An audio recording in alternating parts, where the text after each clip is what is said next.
Hi hello नमस्कार. मी इथं भेंडरं आले होते, शेतातले तोडून आणले होते त्यानं. तेच घ्यायचं चाललं होतं मम्मीचं. म्हणजे ताजे भेंडरं होते, शेतातून तोडून आणले होते तेव्हाच. मग घेतली होती. मग नंतर इथं फुलं देखील तोडून घेतल्या होत्या आम्ही. समोरलेच होते, घरासमोरले. तेच तोडून घेतलं. माळ करायचं होतं मला. उद्या आदिलाबादला जायचं होतं त्यामुळं.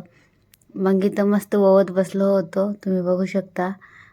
फुलं तर जास्त लावून घेत नाही मी, म्हणजे कधी तर चलते असं लावून घ्यायला. साडी ते टाकलं तरच. आता घरासमोर लागले होते म्हणून लागले होते म्हणून तोडून घेतलो. मग लावून घ्यायला येते म्हणूनच मस्त असं वाहून घेतलं होतं. मग संध्याकाळचं टाईम झालं होतं, बाहेरच रोट्या करायला ती मम्मी, तुम्ही बघू शकता. मग घरामध्ये भाजी केली होती, फक्त रोट्याच करायचं होतं, तेच बाहेर करून घेण्यासाठी लागली होती.